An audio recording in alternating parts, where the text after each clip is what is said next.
Hello, good evening, and welcome to News 360 from the News Hub here in Accra. My name is AC Benewanyame. And my name is Isamoni. We have the headlines for tonight coming up in a moment. Now, Ghana Black Stars through to semi-finals in the ongoing Africa Cup of Nations in Gabon. Kintampo Waterfalls on the verge of extinction. We'll bring you more on that.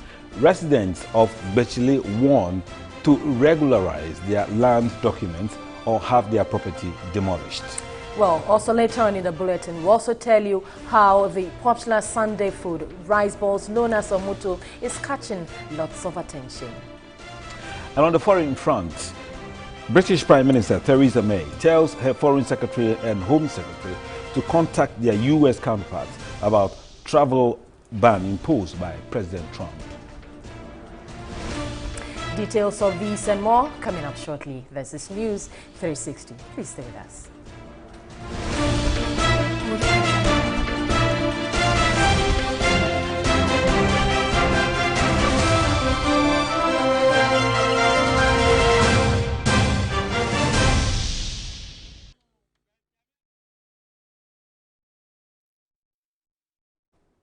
Right, this is News 360, and as you all may be aware now, Ghana has won the quarterfinals against DR Congo by beating them with 2-1. So it's a big day in Ghana, celebrations all over the place. But we all know the two boys who scored the goals, Jordan Ayew and, of course, Andre Ayew, come from, and their father, Abedipede, lives in the East Legon area. No wonder. We have Solace Rose Quarty, is one of our reporters here, and she's around the community, and she will bring us the feedback from that area. Solace?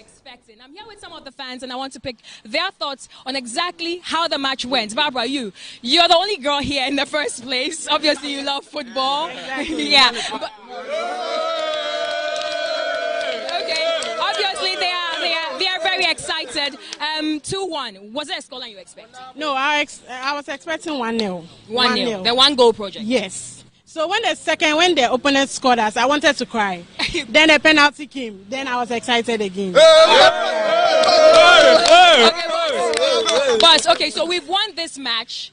We're meeting Cameroon in the next set. We've taken the third position, the third space in the semi-final. So what are your thoughts when we meet Cameroon? What do you think will happen? Oh, I hope when you meet Cameroon, everything will be okay. We score Cameroon. Yes. How many goals? We are going to score about 3-0. No. Okay, now coming into the tournament, we've had people not really feeling excited about the tournament and about the Black Stars. Okay, but do you think winning this match has made them maybe more committed to their team? Yeah, I think so. But we have to improve upon our game because our game is slow. So we're going to have to improve upon our game, then we can win.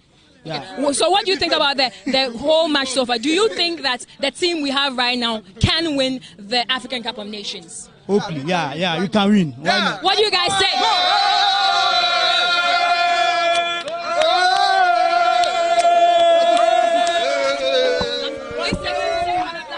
Sing for the Black Stars. Ose Blaster!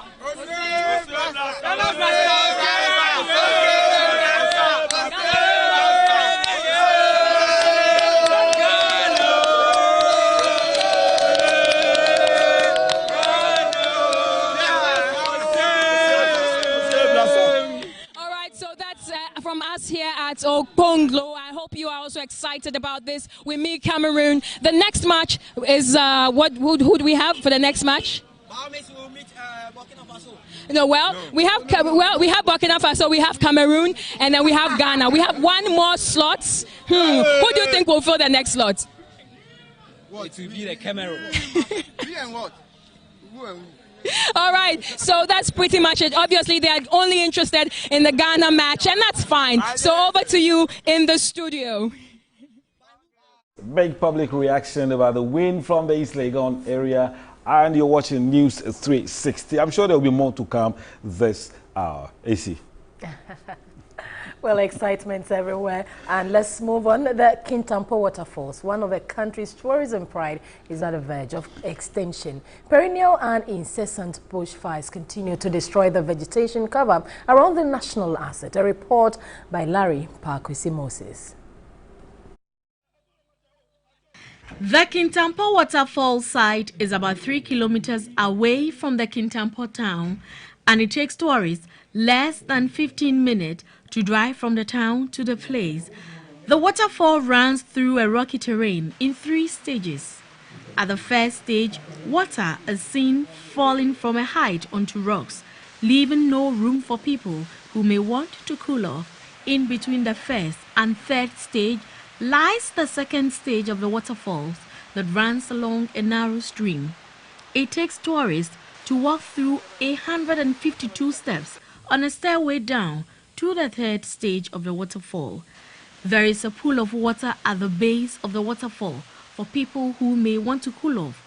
A tourist from Kuwait, Dina Al Ahmadi, expressed delight at the scene. One of the biggest waterfalls in Ghana, so I'm really privileged and I'm really happy to be able to come see it. I'm here for a very short time, but I'm happy that I got the opportunity to see it before I leave. And this is by far one of the most beautiful waterfalls I've ever seen.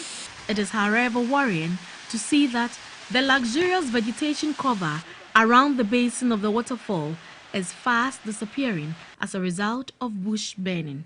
Many fear the situation, if not checked, may soon render the waterfall totally dry. Indigents called for immediate action to restore the natural vegetation covering surrounding waterfall for the benefit of future generations. The Kintampo Waterfall is a few meters away from the Kintampo-Tamale Trunk Road. A local entrepreneur, Emmanuel Amwatin, has put up a hospitality facility to serve both tourists and travelers. The distance which travelers take from Kumasi to the north and vice versa, we're looking at the time that the drivers take to reach their destination. I felt we should have a place for drivers to rest.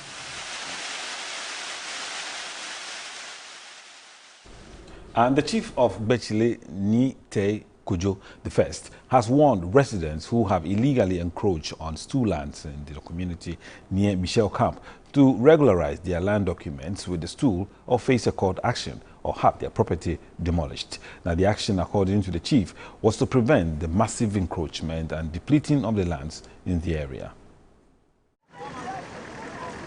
Bechile is one of the fastest developing areas in the Kpong traditional area. More settlements keep springing up, yet few people have proper land documents, according to the chief of the area.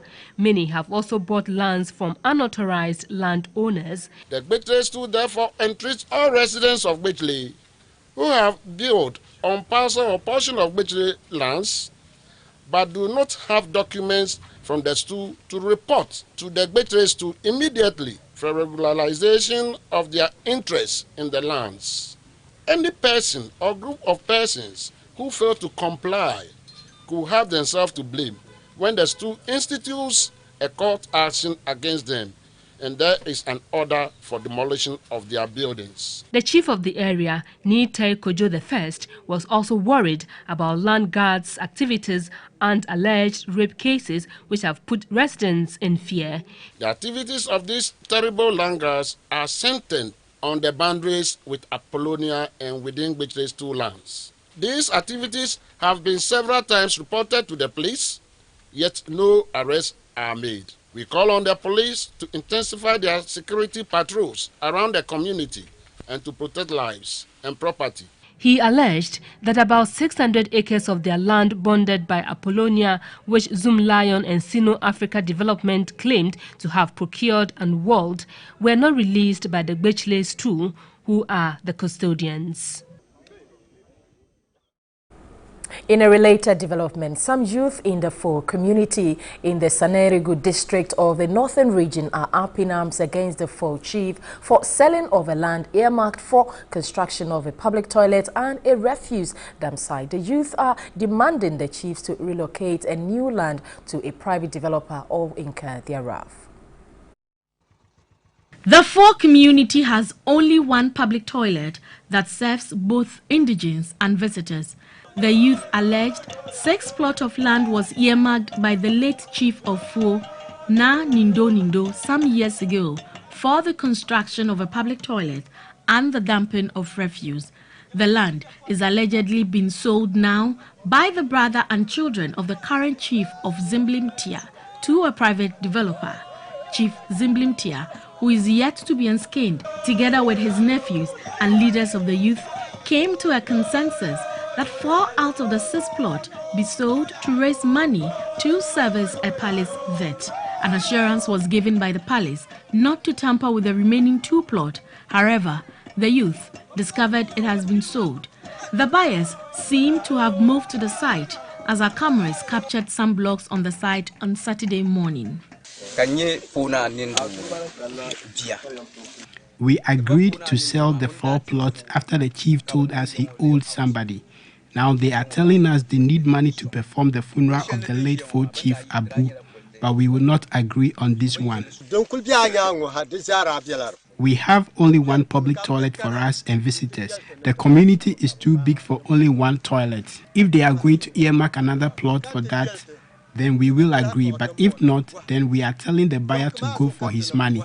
Chief Zimblimtia, who spoke off camera, revealed he was given the green light to sell the land by the chief of Kanvali after informing him of his challenges and that he is not earmarking any plot for the construction of the public toilet. Our reporter has been following the predicament of a paralyzed, raped victim whose obedience led her into the arms of a wrong person. Now oblivious of the intentions of a playmate's father, poor Mavis obeyed the instructions of a 30-year-old Paul Ademan, who brutally raped her. Peter Kwadato has more.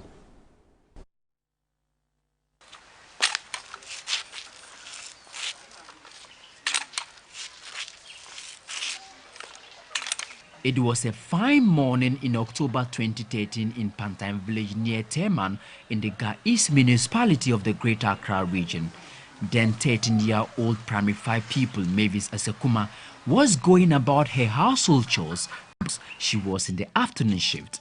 The weather changed all of a sudden as thick clouds formed and moving at a fast pace across the skies. Scared about the approaching storm, the wife of 35-year-old accused rapist Paul Ademan pleaded with Mavis to go and inform her children to stay away from school. The rain set in while she was delivering the message to her playmates. Paul rushed in from the bathroom and asked Mavis to stay until the rains were over. And this turned out to be the turning point of her life. Paul Ademan brutally raped and warned her never to tell anyone. But Mavis reported the incident to her sister and the woman who sent her. The next day, Mavis reportedly fell at school and became paralyzed both in the limb and arms. 3 days when I went to school, I felt some pain. So when I came home, I felt that one leg is paining me. That's why, and my waist, there's something is removed. That's why I cannot walk. Paul went into hiding in the eastern region for 2 years. Intensified police investigation led to his arrest in January 2016. Paul Ademan changed his plea to guilty at the gender-based violence court after months of trial. But sentencing was delayed because the Accra Psychiatric Hospital failed to produce medical report on the accused since September 2016. Preliminary medical examination revealed she suffered damaged spine and hip bones. She was to produce 822 CDs for further examination to diagnose and inform a surgery. She will remain in this condition unless help comes from somewhere. She struggled each day in this makeshift compound. As of now, we don't have money to solve that case, so we want the Ghanaian people to help us. Earlier, TV3 expose of her plight attracted the attention of a local church which donated her with a wheelchair and enrolled her back in school. Mavis is now in primary 3 because she could no longer write properly. A concerned neighbor, XW01 Kwesi, popularly known as Area Papa Owari, called for public support. The condition of the medical is going through. In fact, the cost is too high. and the family alone cannot. So if we get some philanthropists to assist. Until then, Mavis Asakuma will remain here with that hope.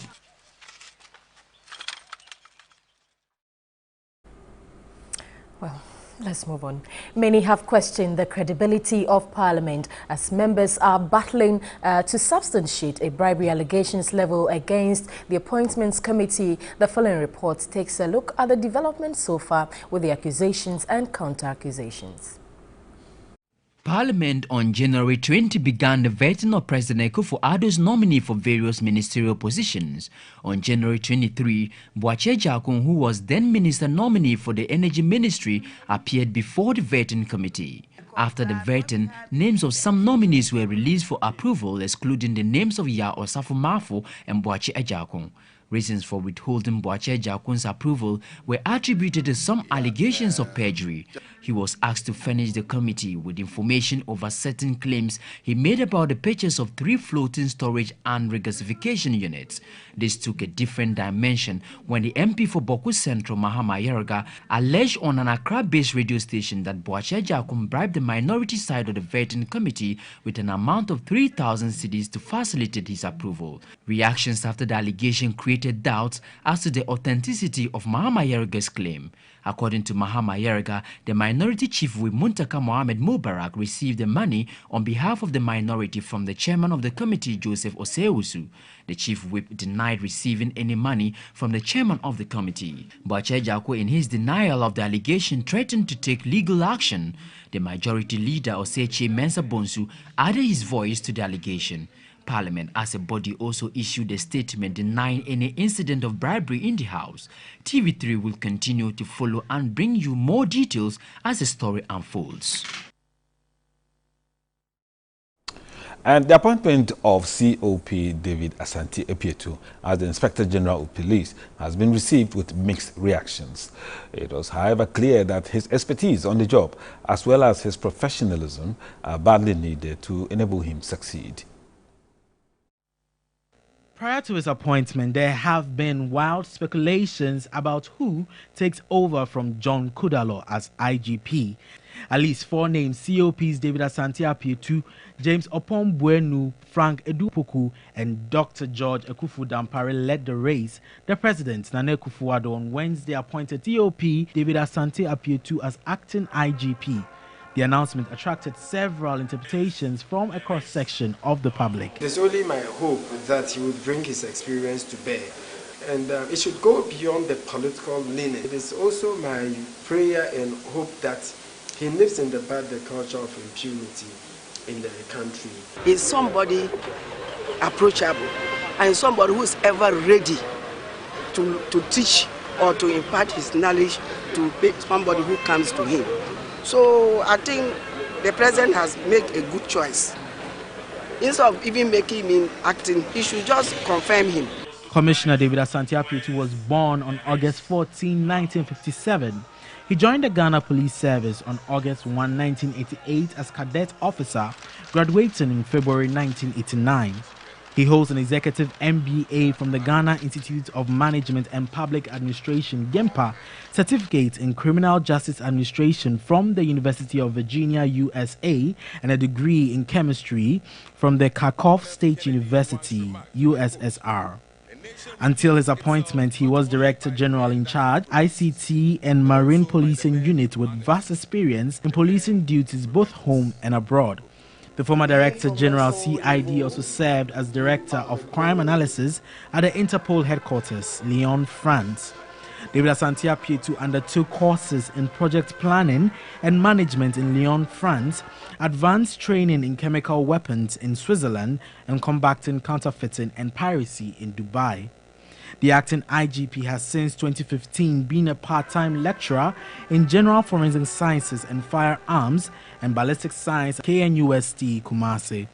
The new acting police chief is multilingual, speaks English, Russian, French, Twi, and Ga. And restoring order where young persons.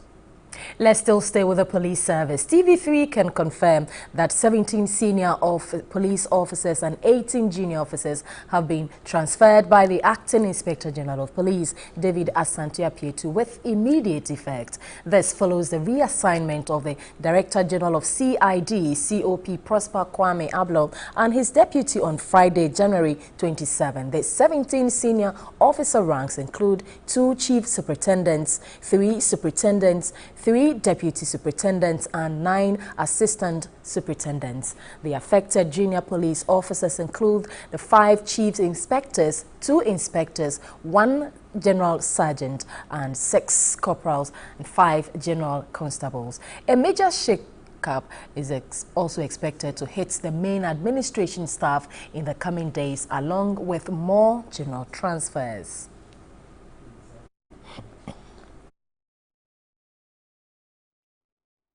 And in staying with the police service, it has emerged that COP Patrick Timbila was retired prematurely from the police service. Credible sources within the police top hierarchy indicate his premature departure, however, entitles him to all his retirement package. The interdicted former Director General of Police Human Resource Development, COP Patrick Timbila, has been removed from the Ghana Police Service after 2 years of investigations into the 2015 recruitment scam. The police administration has since declined to give details.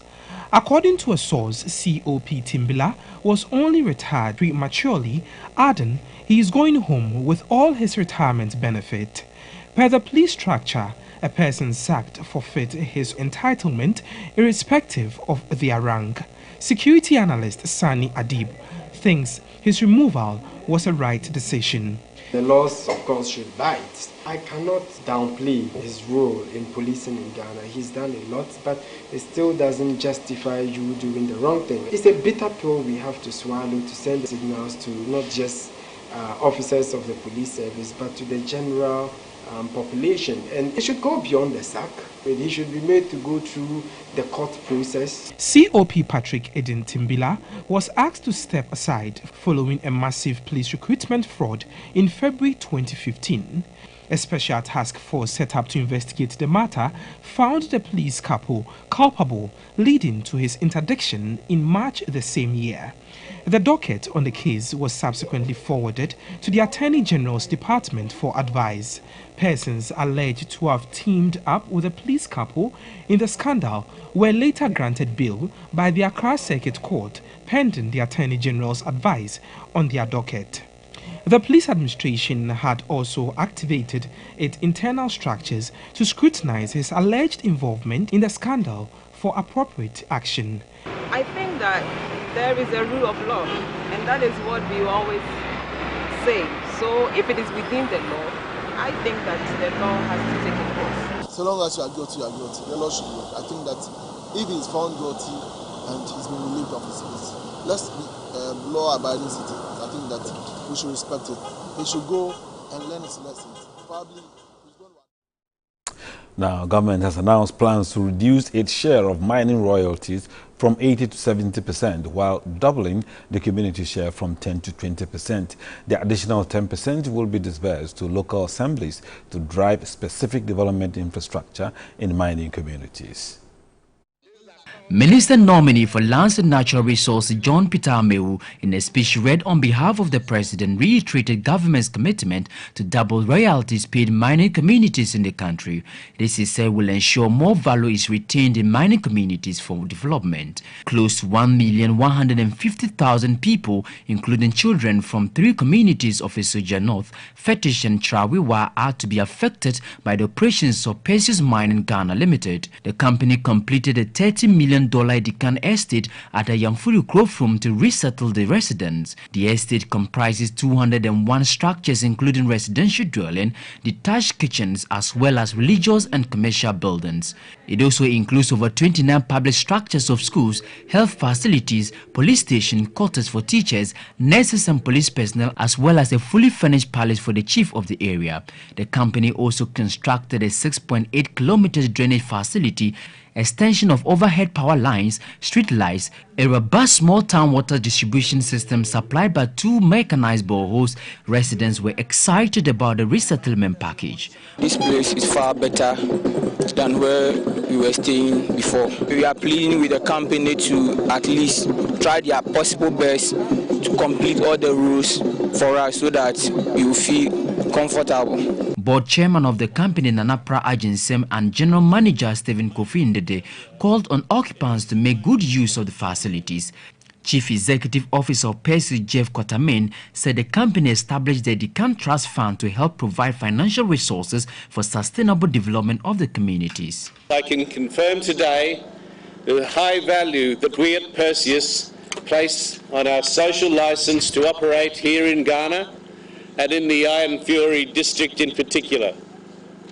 This means that we are committed to working with the traditional authorities and the district assemblies to achieve the goal of sustainable development in our catchment communities. This is News 360. Now, Vice President Mahamudu Bawumia has expressed the hope of strengthening Ghana's bilateral bonds with the Indian government. He was speaking at the inauguration of Festival of India in Ghana to commemorate 6 years of diplomatic relations between both countries. India-Ghana relations were established by Ghana's first president, Dr. Kwame Nkrumah, upon attainment of independence. The Festival of India Maitri was inaugurated at the National Theatre to kickstart celebrations to mark 60 years of bilateral relations between Ghana and India. In his opening address, Indian High Commissioner to Ghana, Birender Singh Yadav, said the Indian government is hopeful that the relationship it shares with Ghana will deepen in the coming years. With the aim of facilitating friendlier and easier exchange of people's movement, Your Excellency, India included Ghana in the electronic travel authorization scheme, wherein Ghanaian nationals can obtain online authorization for short travel to India for tourism, medical consultation, and exploratory business purposes. Vice President Bawumia, who was the special guest of honor at the inauguration, noted India plays a vital role in Ghana's economic development. I wish to state with profound gratitude that since the establishment of formal diplomatic relations between our two countries, India has remained a true friend of Ghana and has played and continues to play a highly supportive role in practically all sectors of the Ghanaian economy, including education, agriculture, health, trade, and culture, which this festival aptly represents. Dr. Bawumia, who was accompanied by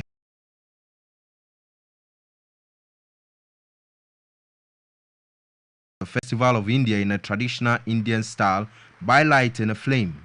The program saw beautiful performances from the Lok Shanda Culture Unit, which performed different classical and traditional Indian dance forms, including the Odissi, Manipuri, yoga, and other contemporary dance moves. The group will also perform at the Center for National Culture in Kumasi on Tuesday, January 31. On February 20 to 26, a film festival will be held at India House in Accra with a closing ceremony. On February 24 to 26, a film festival will be held at India House in Accra with a closing ceremony of the festival taking place on March 11 at the National Theatre in Accra.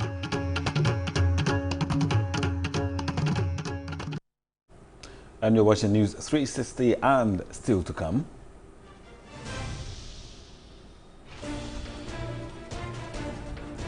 We will tell you how the popular Sunday food, rice balls, also known as omutu, is catching lots of attention.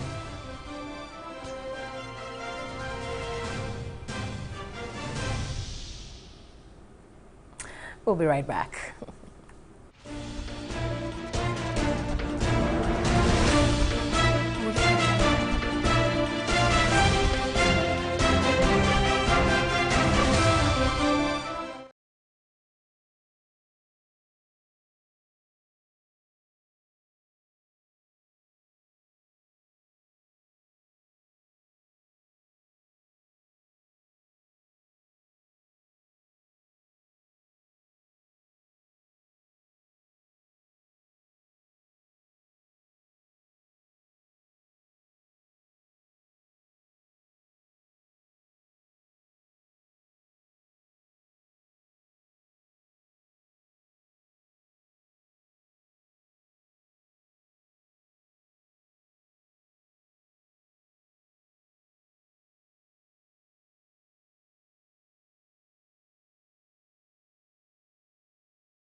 Well, now let's whet your appetite now. The popular food one can have on Sunday afternoon when in Ghana is rice balls, popularly known as omuto in a local dialect. Odelia Ajman Prempe takes us to some omuto joints in Accra.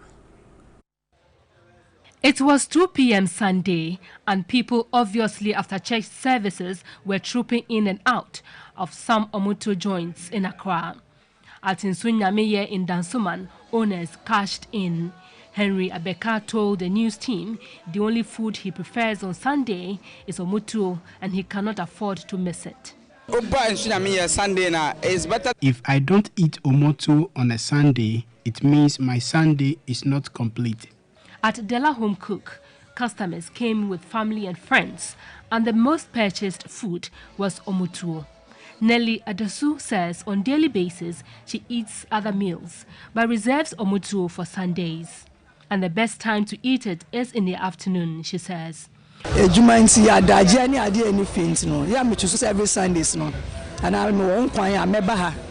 eat omuto on Sundays because I don't have time to prepare it often. Omuto has over the years been a special food for Sundays afternoons, and most people prefer to eat it outside their homes with friends and loved ones. A cook, Felicia Asantua, said omuto usually gets finished by 1 p.m. Omuto I used to buy 12 o'clock to 1 nasa. Omuto finish faster than any other food because of the numbers that patronize it.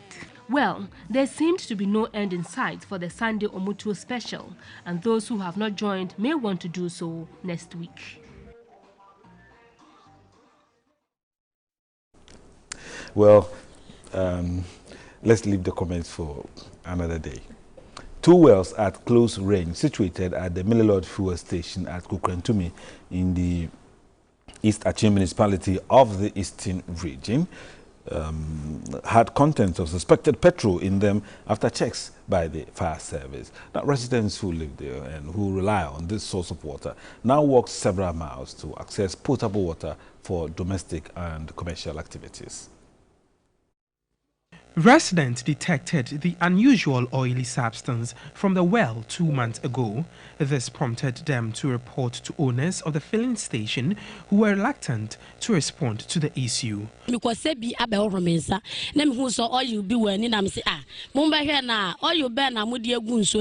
fetched water from the well to wash my hands when I noticed some oily substance that smelled like kerosene. But the filling station owners said they had not noticed any leakage on their tanks to cause this. We now live in fear.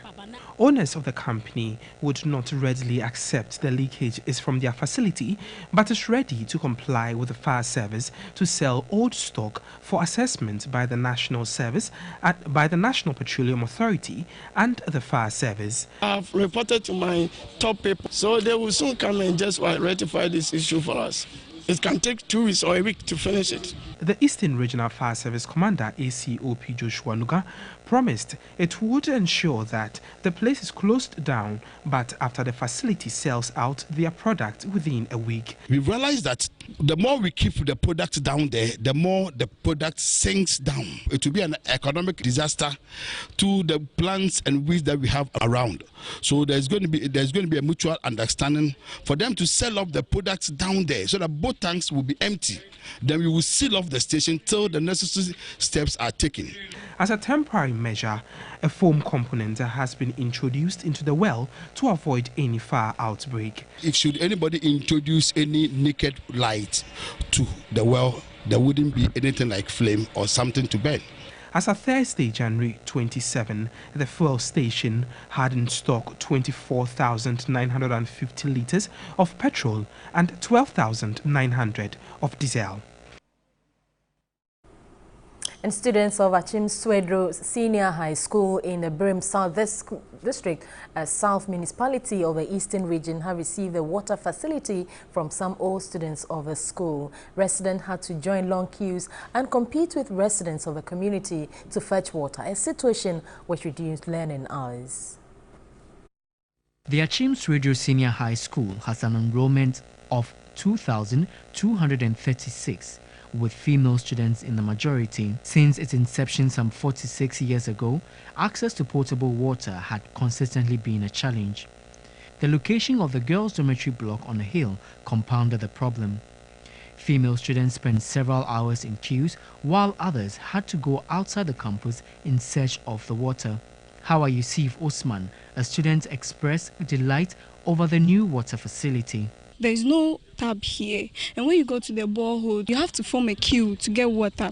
Since you have no option, you have to wait, and by the time you get the water and you report to class, it's almost late, and which affects your academic work. The headmaster of the school, Michael Anumale Danwono, is confident the new water project will contribute to improvements in the academic performance of students. They have to go and fetch water for the kitchen to bath and then fetch water for their seniors, especially the Form 1s. They don't have time for classes. So now that we have water on campus, these things are all things of the past. An old student and president of Ghanaian community in Belgium, Kweku Boama, expressed the hope the provision of the water facility would enhance and promote a better teaching and learning environment. Instead of resting and then maybe studying, all free times were used for collecting water. Now that problem is solved, so it's going to help them to get better grades. And let's move into health now. The Ghana Association for the Study of Liver and Digestive Diseases is advocating a nationwide campaign to increase public awareness on the spread of hepatitis B. The national president of the association, Dr. Mary Yeboah Efini, is worried between 10 and 15% of Ghanaian adults with chronic hepatitis B are not aware of their conditions. The Ghana Association for the Study of Liver and Digestive Diseases indicate about half of hepatitis B patients contract the disease before age 5, but detection and treatment could delay until about 45 years after extensive damage to the liver. Health experts in the Ashanti and Bunuafu regions have been attending a workshop to drive the campaign to increase public awareness on the spread of hepatitis B and C. National President of the Ghana Association for the Study of Liver and Digestive Diseases, Dr. Yeboah Efini, warned the country risks losing most of its productive youth to hepatitis if no action is taken immediately to stem the tide. The hematologist warned screening for the disease intensified to cover the entire populace for appropriate intervention. It is on the increase, and we have talked about two ways of preventing the increase. In B is to do with vaccination and treatment of those who already have it. Number two, C is treatment for those who have it, which is effective 12 weeks treatment. A consulting hematologist at the Konfanochi Teaching Hospital, Dr. Babatunde explained the need for hepatitis B vaccine for every baby, even before they get regular vaccinations. The people at the primary care to be aware of the good treatment that is available and to do it appropriately. Where they cannot do, they should refer to us. He said the World Health Organization recommends the birth dose, but most health facilities are not heeding to the recommendation. Now, residents of Adentan Sakura in the Adentan municipality of the Greater Accra region wants government to revive the concept of town councils to proactively check sanitation. They argue the assemblies have not been active in enforcing sanitation bylaws. Residents undertook a clean-up exercise to improve sanitation in the community. The 4-hour clean-up exercise was highly patronized by children. Residents who took part were displeased with apathy shown by others. They suggested sanitation bylaws must be enforced by metropolitan, municipal and district assemblies. The authorities in charge of enforcing the laws are weak. The laws were made because of the way people live their lives. And if the laws will be enforced, people will not be living the kind of lifestyle they are living. They blamed the metropolitan, municipal and district chief executives for inability to enforce bylaws. Ghanaians travel from Ghana and they go outside the country, and immediately because of the laws, they change their habits. But when they come back, because the laws are relaxed in this country, they begin to misbehave again. I go for National Prosecution Day than National Sanitation Day. If you prosecute the people, the sanitation will be there. I will clean before you come. Let's try it and see. It will work. Organizers of the exercise teamed up with Zoomlion Ghana Limited to ensure a cleaner environment in the community. We have more stories coming up.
To entertainment now, and love is certainly in the air as Valentine's Day becomes. Talking about love, award-winning musician Kwabena says he has a special package for lovers on February 10.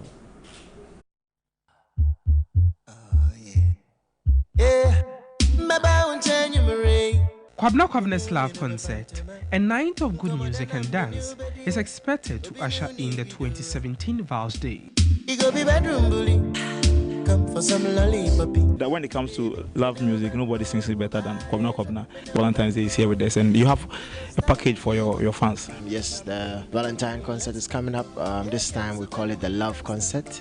So, loved ones, lovers, lovies, babies, guys, everybody, come, let's celebrate love. The Love Concert is a must attend for all, especially lovebirds and couples. Things we've packaged to start off the Valentine for you. So bring her in there, bring him in there before you give him or her the present on the 14th.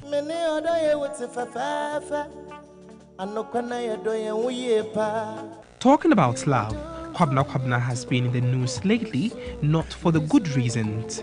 Rumors suggest the singer's second marriage is on the verge of collapse. Kwabena, you are bringing your loved one, you are bringing your wife along as well. Of course, my wife will be there, everybody's going to be there, so bring your wives, bring your husbands. They are saying Kwabena is playing a show for loved ones and he has a problem with his marriage.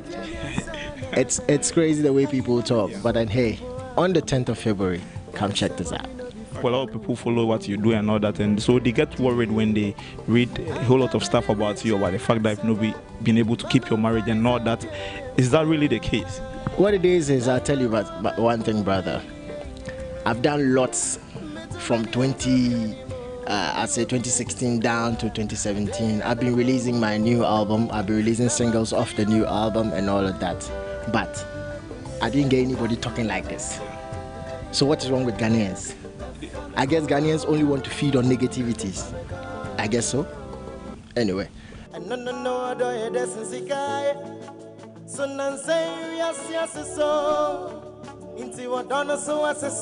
Kwabena wants Ghanaians to be more interested in his music, not his marriage.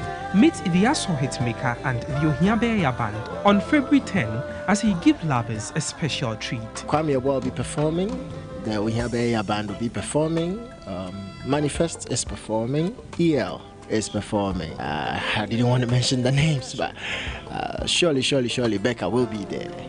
It's good to love and love to love.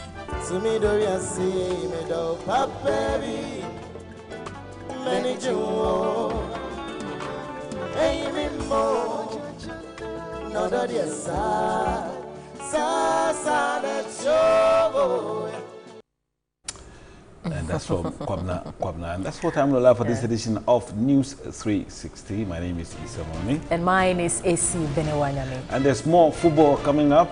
Big, tasty North African derby between Morocco and Egypt. Well, we've seen ours, the Black Stars. Thank you for watching, but stay with TV3. We'll be back.